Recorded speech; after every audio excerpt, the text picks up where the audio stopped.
The queen gave him many thanks. Trnt took his leave of the queen and the Infantata, and when he was at his lodgings he was sorry that the ship was not repaired so that he could depart immediately. Trnt saw a ship on the high seas. He wanted to have news before going to dine, and he sent an armed brigantine that left very swiftly and then returned. They told him that this ship came from Alexandria and Beirut, and that it had touched on the island of Cyprus, but that it had not been able to land at Rhodes because there were so many Moors that it held it besieged on land and sea.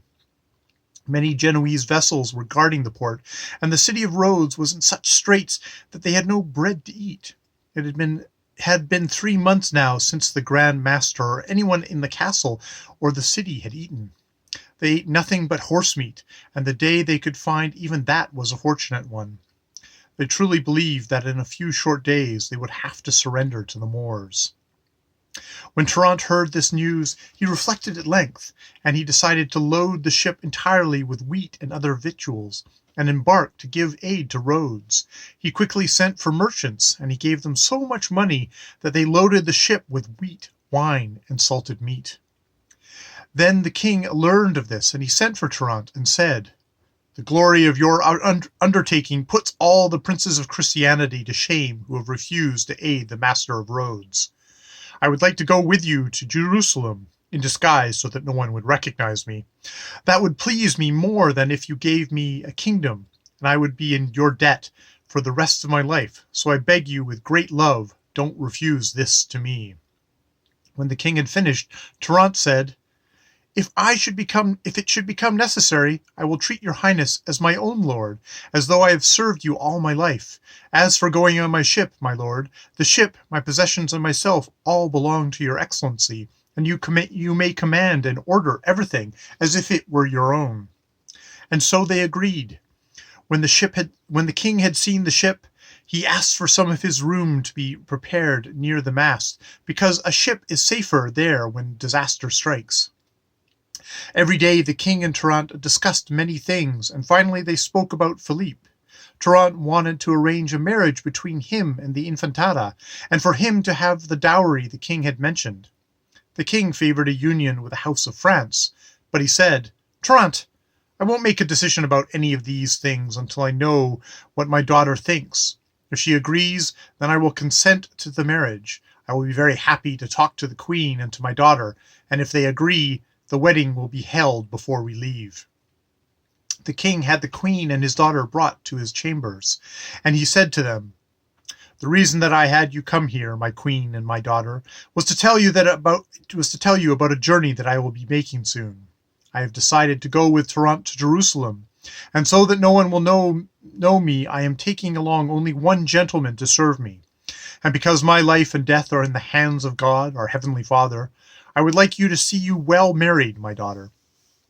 If you like the king's son, who is here, and who would unite us with the greatest king in Christianity, I am certain that Trnt's aid and counsel and Philippe's willingness, everything can be arranged satisfactorily." "It seems to me," said the Infantata, "that your majesty knows it will be 2 weeks before the ship's cargo is loaded, and it's ready to weigh anchor. In that time, your highness, with the counsel of my uncle and your brother, the Duke of Messina, you can take care of the matter, because the Duke is expected here tomorrow or tonight." "You speak well, my daughter," said the king, "and what you say is reasonable." "Pardon me, your highness," said the Infantata, "but since your excellency has decided to go on this saintly journey, you should hold a great celebration so that Trnt and all the men with him will be more willing to serve you when you are at sea. And besides, if it reaches the ears of the King of France, he will know that your highness is showing consideration to his son, Philippe. Next Sunday, a celebration would be held that would last 3 days. The tables could he set night and day, and there would always be enough food for them and everyone who wanted to attend."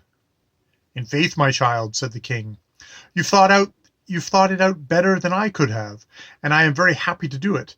But I'm very busy planning my journey, and I want to leave the kingdom in such a good state that no one will note my departure. And besides, there could be many problems when we are in the land of the Moors. So I would like you, my child, to plan this and be in complete charge of it." The king immediately had the steward and the purchasers brought in, and he told them to do everything his daughter Ricomana commanded, and they said they would be happy to. The Infantata planned everything very well, and many different dishes were chosen. Now the Infantata held the celebration solely to see how Philippe would conduct himself at the table. The Infantata gave instructions that on the day of the great feast the king, the queen, Philippe, and she would eat together at a table above the others, and that the Duke of Messina, Trnt, and all the other counts and barons and others would eat at the table below the king's. The evening before the celebrations, the king sent 2 knights to Philippe and Trnt, asking them to go with him to mass and to dinner the following day, and they humbly accepted the invitation. In the morning they dressed in their finest clothing, and all their men did the same, and then they went to the palace and paid homage to the king. The king received them very kindly, and he took Philippe's hand, as did the Duke of Messina to Trnt's, and they went off to church. When the king was at his chapel, they asked his permission to accompany the queen and his daughter, and the king gave his consent. As they walked with the ladies, Philippe took the Infantata's arm so that he could be closer to her, and Trnt never left Philippe's side for fear that he would do or say something foolish that would annoy the Infantata. When the mass was finished and the king and all the others had gone back to the palace, the dinner was ready. The king sat in the center of the table with the queen at his side. To honor Philippe, the king had him sit at the head of the table, with the Infantata facing him.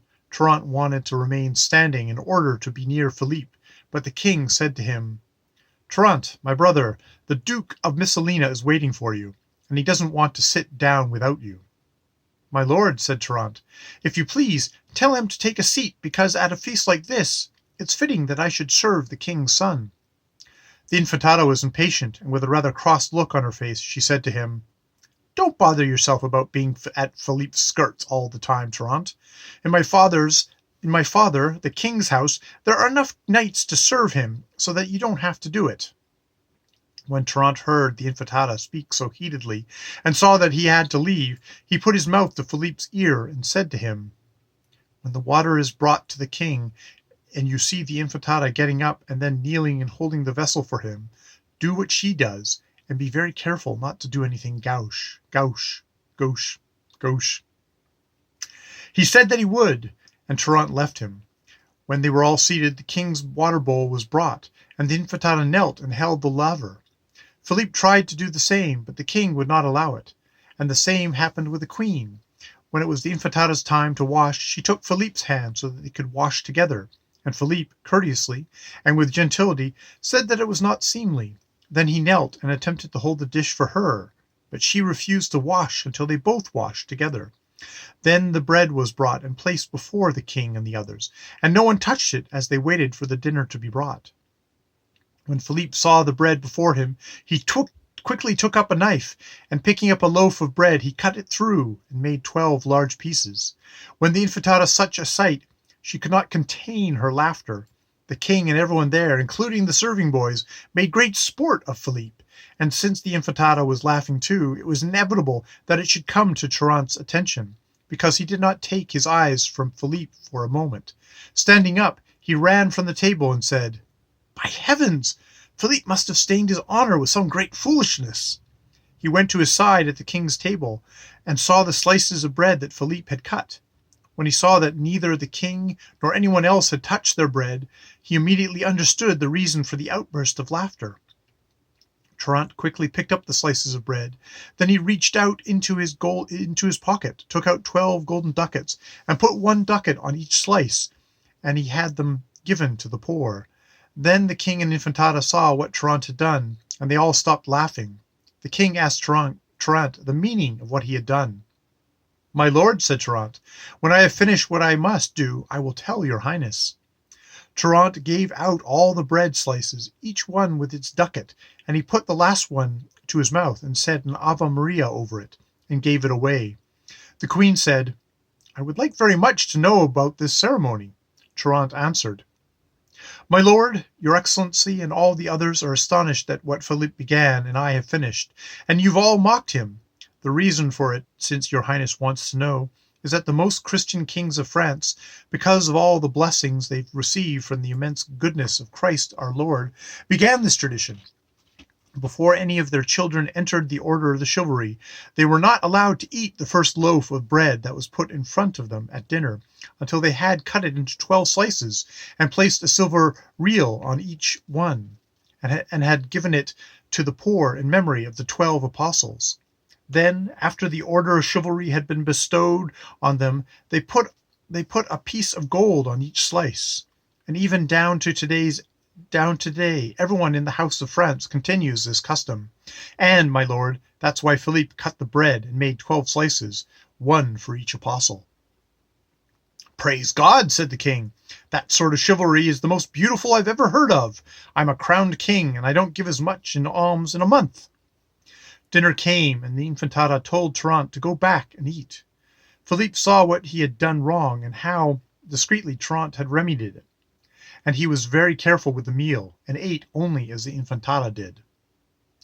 When they left the table, the Infantata began to talk to one of her ladies whom she deeply trusted, and with a little anger mixed with love she began to lament. Look at what a sad state I'm in, to have this Trnt as the enemy of my desires. I can't talk alone to Philippe for even an hour. Tell me, Trnt, why do you make me so mad? You must know how nice it is to be alone with a person you love. Now, poor me, when I want to sleep, I cannot. Night is longer than I would like it to be. Nothing that I eat tastes sweet to me. Instead, it's as bitter as gall. If this is life, what can death be? And the love-struck maiden lamented, tears flowing from those eyes that had sparked many flames in Philippe's heart. While the Infantata had the sad face, the king and his brother, the Duke of Messina, came into her chambers. When they were in the room, the king, seeing such grief in her face, said to her, "What's wrong, my daughter? Why are you crying?" I don't have to have a reason to, don't I? Don't I have a reason to, sire? Your grace is about to leave. What am I to do all alone? Who will be here to console me? How will my soul find peace?" The king tenderly consoled his daughter as best he could. Then they went to the queen. The four held council, and the king said, "I beg you, Duke, tell me what you think of this marriage with Philippe." "Sire," said the Duke, "since your highness and Philippe are going on this holy pilgrimage, I feel that this marriage should take place only with the consent of his father and mother." Trnt was then put in charge of writing letters to the King of France, and he explained all the details of the marriage pact, if the king would agree. The King of Sicily then prepared a brigantine to go to the mainland with the letters. At the same time, Trnt's ship was loaded with wheat and other provisions. When the brigantine was ready to depart, the king pretended he was going on it, and he had news spread that he was going to Rome to talk to the Pope. That night Trnt had the king and Philippe brought on his ship, and when all the men were on board, Trnt went to take his leave of the princess and everyone in the court. Trnt then set sail at night, and in 4 days he was within sight of Rhodes. When the Genoese saw the ship coming, they thought it was one of the two they had sent to bring provisions to their camp. They could not imagine that any other ship would dare come into their midst as many ships as there were in the port. The ship approached, and as it drew near, it unfurled its sails. This, and the shape of the ship, made the Genoese realize that it was not one of theirs, and they hurried to prepare attack. But the ship was so close that none of their ships had time to raise their sails, and this ship swiftly sailed through all of them at full mast. However, they used lances, spikes, and bombards, and all the weapons used at sea. Then Trnt ordered the helmsman and the pilot not to turn the ship, but to head the prow straight into land, and they did at full speed. When the people in the city saw the ship beach itself, they thought it was the Genoese coming to take the city. All the men ran there and bravely attacked it. They were also being attacked by ships at sea, and they were in dire straits until a sailor quickly took one of Trnt's flags and raised it. When the people from the city saw the flag, they stopped fighting. Then one of the men told them that the ship had come to help them. Hearing that the captain of the ship was French, and that the ship was loaded with wheat for them, the people on the land went to tell the Grand Master. When the Grand Master discovered that it was Trnt, he was very anxious to see him because he had heard of his fame. He sent 2 knights of the order to the ship to ask Trnt to come to land. Trnt told them to tell the Grand Master confidently that the King of Sicily and Philippe, son of the King of France, were on a ship, and that they were going on a holy pilgrimage to Jerusalem, and to ask if they would be safe on his land. The Grand Master promised to keep their present secret. Then the king and Philippe disembarked in disguise and went to the rooms that were prepared for them. Trnt went on land well outfitted. When Trnt was with the Grand Master, they talked at length. The Grand Master told him how the Sultan was besieging them on land day and night, and that the Genoese were doing the same by sea, that they were at the point of surrendering because of their great hunger, and they could not last much longer. They had eaten all the horses and other animals, including the cats, and it would be a wonder to find one still alive. Trnt then had many barrels of wheat brought from the ship, and he asked the Grand Master to have it distributed among all the people, and he said that there was still more for the castle. They also gave them the oils and the vegetables and meat and all the other supplies. That night Trnt and his men stood watch over the port. The Genoese ships, especially the captain's ship, were very close to land. It was nearly midnight when a sailor approached Trnt and said, "Sir, what would your grace give to someone who, tomorrow night, set fire to the ship that's so close to the shore, and that they say belongs to the Genoese captain?" "If anyone could do that," said Trnt, I would gladly give him 3,000 gold crowns." "Sire," said the sailor, "if you promise me on your word as a knight to give them to me, I will do everything I can, and if I'm not able to, I will become your slave." "My friend," said Trnt, "I don't want you to put any obligations on yourself. The shame you will bring if you don't do it will be punishment enough for you. As for me, I promise you on my order of chivalry that if you set it on fire tomorrow, I will give you everything I said I would, and more." The sailor was very satisfied because he knew he could do it, and with all the skill he had both on sea and land. In the morning he prepared everything he needed. When the Grand Master had heard Mass, he went to see the king, Philippe, and Trnt, and they spoke at length about the war, and about many things regarding the city, which I will not go into so as not to be tiresome. A very old knight of the order, who had come with the Grand Master, said, "It seems to me, gentlemen, since you have brought enough supplies to last the city several days, that my lord, the Grand Master, should make a gift for the Sultan of many different kinds of food, in order to make him lose any hope he has of taking us by hunger." All the great lords praised the old knight's advice, and the order was immediately given to send him 400 hot loaves of bread straight from the oven, wine, honey, and sugar sweetmeats, 3 turkeys, chickens, and capons, honey, oil, and all the other things they had brought. When the Sultan saw the presents, he said to his men, "Damn this present and the traitor who sent it! This will bring the perdition of my honor, will be my ruin." As it was very nearly midnight and very dark, the sailor had everything ready to set the captain's ship on fire, and he did it this way. The sailor had affixed a very strong capstan into the ground near the sea. Then he put on a thick rope in a boat along with a hemp cord as thick as a man's finger. He got into the boat, and 2 men rowed for him. When they were so near the ship that they could hear the men on the poop deck talking, they stopped rowing. He took off all his clothes and tied a cord around his waist. Then he took a very sharp knife so that he could cut any cords he needed to, and he put it in back of him so it wouldn't bother him when he swam. He attached one end of the cord to the knife sheath, and he told the men in the boat to keep feeding him line. When everything was ready, he slipped into the water and swam until he was so close to the ship that he could hear the men on watch talking. Then he swam under water so that no one could see him, and he reached the rudder. He looped the cord through an iron ring under the rudder and swam underwater back to his boat. He took the end of the cord and tied it to one end of the thick rope which he held up and greased it thoroughly. Then he took a chunk of grease for the bar to let it slide through easily and noiselessly. Finally he gave orders to the men and swam back to the ship and greased the bar. The men on the boat stuck an iron pin through the cord and pulled it until the pin caught on the ring, and the sailor knew that the other end of the rope was in the boat.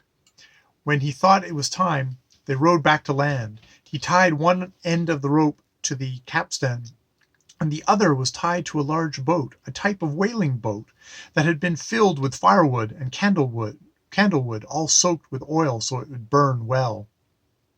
They set it afire and let it catch well. Then 100 men were all set at the capstan, and they began to turn it with all their strength. And with the power from the capstan, it all happened so quickly that the large boat had barely started to move when suddenly it was flush against the side of the ship. With a huge fire on it sending out enormous tongues of flame, it quickly set fire to the ship with such a fury that nothing in the world could have put it out. The men on the ship thought only of getting away in small boats. Others threw themselves into the sea to swim to the other ships, while many were burned to death because they did not have time enough to get off, and the fire caught many others sleeping. When it was daylight, Trnt took 3,000 crowns and gave them to the sailor, along with a silk garment lined with martens and a brocade doublet. The sailor thanked him very much and was very pleased. Then the Sultan summoned his captains, both on sea and land. He told them what had happened, and also about the presents the Grand Master had sent him to show how well supplied the city was with everything it needed and more. And as winter was setting in, the cold weather and rain were beginning to bother them. So they decided to raise camp and go back, but with the intention of returning another year. He quickly ordered the camp trumpets and pipes to play, and the ships to raise their sails and to come near the island, because he would be there to get all the men. When Trnt saw the Moors raising camp, he armed himself, and with all his men he left the city and went to the camp. He set fire to the palisades and huts, so that if they came back they would have to build them again. Then the Sultan set sail and returned to his land. The lords there were well informed about the reason he was returning, and they went together to see him. They took him prisoner and put him in a lion's den, where he died horribly. Then they chose another sultan. The new sultan ordered all the Genoese ships to form a large armada with all men who had come from Rhodes, along with many more, and he had them advance on Greece. And so it was done, and the Grand Turk was also invited, and he came with many soldiers on horseback and on foot. In the two armies were 17,000 Moors. As soon as they set foot in Greece, they took over many villas and castles, seized 16,000 small children, and sent them all to Turkey, to the land of the Sultan, to be raised in the Mohammedan sect, and they sent many ladies and maidens into perpetual captivity. And the island of Rhodes was freed from the power of the infidel. When the people at Cyprus knew that the Sultan's armada had left the city of Famagusta, they quickly loaded many ships with wheat, oxen, sheep, and other victuals, and they took it all to Rhodes because of the great hunger there. Many other places also sent supplies. In a short time, the city and the island had so much that all the elders said they had never seen or heard their ancestors tell of so great an abundance on the island of Rhodes. A few days after the Sultan had gone, 2 galleys arrived from Venice, loaded with wheat and carrying pilgrims to the Holy Land of Jerusalem. When Trnt learned about it, he went to tell the king and Philippe, and they were very happy to hear it. That night the king and Philippe and Trnt said farewell to the Grand Master and boarded the Venetian galleys with a few people who came with them, for all others stayed at Rhodes. Deiphobus, Trnt's relative, did not want to stay behind, nor did Tenebroso, so he could serve Philippe. They made such good time that in a few days they reached the port of Jaffa, and leaving there, as the weather was fair and the sea was calm, they reached Beirut with no trouble. All the pilgrims disembarked there and found good guides. There was a guide for every 10 people. When they were in Jerusalem together, they stayed 2 weeks to visit all the holy places. Then they boarded the galleys again and raised the sails, and they had such good weather that they reached the island of Sicily in only a few days. There was great rejoicing among the Sicilians at the return of their lord, and a courtier was sent to the queen to tell her of the king's arrival. The king asked about the queen's health, and about his daughter and 2 sons, and his brother and duke. They answered that they were all very well, and they told him how the King of France had sent 40 knights as ambassadors with a company of gentlemen. They rested there a few days because they were very tired from the sea voyage. After they had rested, the king and all the company set off for Palermo, where the queen was staying. On the day he was to arrive, his brother the duke came out first, accompanied by very fine people. Then came the archbishop with all the clergy. Then came the queen, accompanied by all the ladies of honor in the city. Then, after a moment, the Infantata Ricomana came with all her maidens, and those of the city, very well dressed, and they were a wonderful sight to behold. Then came the 40 ambassadors of the King of France, wearing gold chains and dressed in garments of crimson velvet, which reached to their feet. When the king had greeted the queen, and his daughter had paid him reverence, Philippe and Trnt bowed to the queen. Philippe took the Infantata's arm, and they went to the palace. On the way, the 40 ambassadors came to pay their respects to Philippe before they did to the king, and Trnt said to Philippe, "My lord, tell the ambassadors to go and pay reverence to the king before they speak with you." Philippe told them, and the ambassadors replied that they had been instructed by their lord, the King of France, his father, to go to the king and give him letters that they were bringing after they had paid obeisance to him. And Philippe again told them that above all they should go to the king before speaking with him. Since Philippe wishes it," said the ambassadors, "we will do as he commands." When the king reached the palace with all the people, the ambassadors from the King of France went to pay him reverence, and they gave him the letters. The king received them very warmly, and they paid them great honor. Then they went to Philippe and honored him, as was their duty, because he was the son of their own ruler. Philippe regaled them. There was great rejoicing.